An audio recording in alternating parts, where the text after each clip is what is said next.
Welcome to a yin yoga class that is perfect when you're feeling uneasy about the future and need some extra grounding. This practice doesn't need any props, but you can use a bolster or pillow if you want some extra cushioning. Grab your mat, put on something comfy, and let's do it.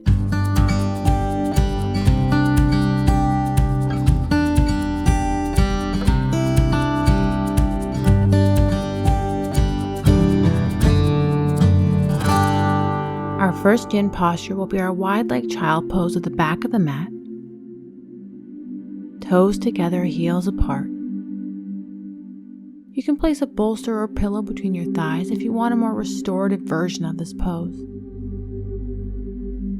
On your next inhale, walk your palms up the mat. On your exhale, sink your heart to the mat. In this practice, I would really like to encourage you to be gentle and kind on yourself. There's so much happening in the world right now, and maybe a little extra cushioning, support, and softness from yourself is what you need right now. So when you get to a place where you want to push yourself deeper, I implore you to pull back. Focus on breathing into your heart space. Send your energy there instead.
Beautiful. Slowly come out. If you were using a prop, place it off to the side. Press into an all fours position. Now tuck under the toes. Take a big breath in and exhale, sitting back on the toes. Your toes should still be tucked under the feet here. Check to make sure your pinky toes are tucked under as well. Feel free to tuck them under with your hands if they're not.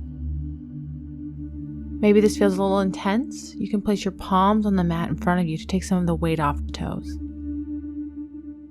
Find your variation. Remember, if you start with the most intense version where you're sitting on the toes and it becomes too much, you can always bring your palms back to the ground and take a little weight off. We often neglect our feet and our toes, which do so much work for us.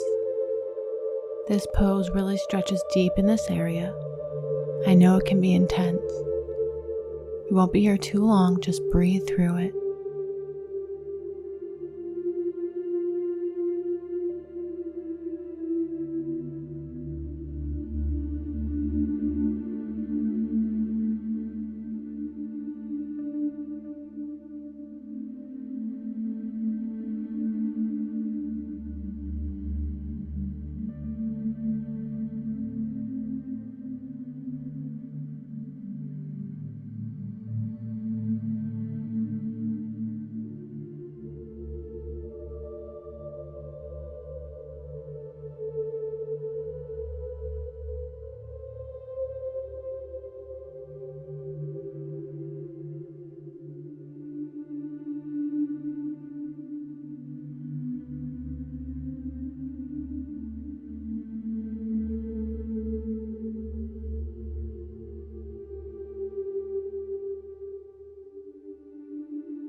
Finish your cycle of breath. Press back into the palms and gently kick up the feet if that feels good.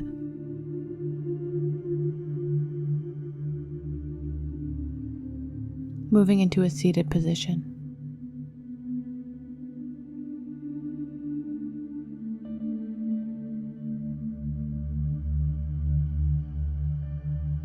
Align your right leg with the top of the mat so it's parallel to it. You want your knee aligned with your hip. Now align your left knee with your right hip. You want both legs in a 90-degree angle. However, if the back leg needs to move up the mat, that is fine too. You can place a block or book under your hips if you find you're lifting up off the floor. If this pose isn't working for you, take pigeon pose instead. You can stay upright or begin to fold forward over the front leg. You have the option to fold over a bolster or a pillow. We should feel the sensation in our hips and lower back. Work on maintaining a long spine wherever you are in the pose today.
Finish your cycle of breath.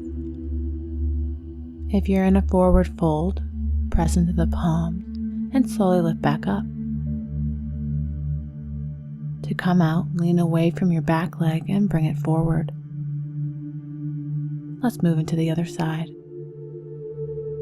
Left shin parallel with the top of the mat. Right knee parallel with the right hip. Find your shape on this side.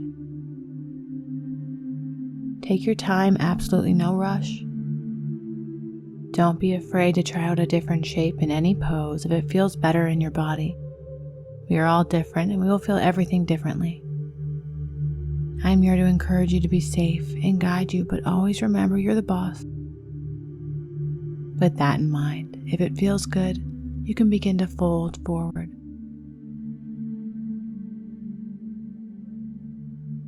Once you've found your shape, find stillness.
final breath here.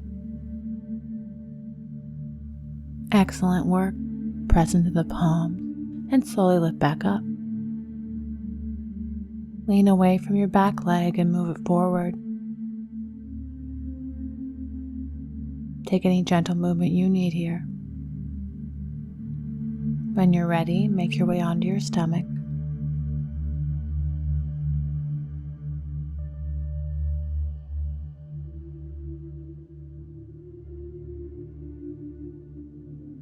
Bring your forearms to the mat, elbows under shoulders. Arms should be parallel to each other. On an inhalation, press into your palms and lift your shoulders and forehead up off the mat. Elbows are tucked into your side. Drop your shoulder blades down your back and draw your heart forward. If you want to bring the intensity of this pose down, move your arms towards the top of the mat and allow your ribs to rest on the floor. You can even put a blanket here for some extra cushioning. Now, if you want to increase the intensity, press into the palms and straighten the arms. The closer the palms are to the body, the greater the stretch will be. Find a variation that works with your body today, remembering we want to prioritize our breath, not the intensity of the stretch.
Beautiful job.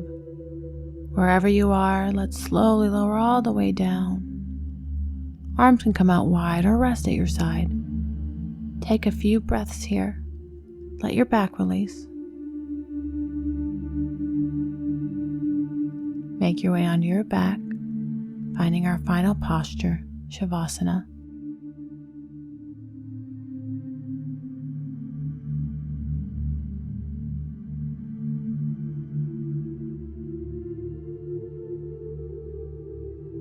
Grounding your body into the mat. Legs and arms go out wide. Take up space if you have it. Start to feel your weight sinking into the floor. Surrender control of your breathing, let go of your thoughts, and just be.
Shavasana is possibly the best pose for grounding. It's so important that we take our time in this pose. It allows our nervous system to soak up all the wonderful benefits from the practice we just dedicated ourselves to.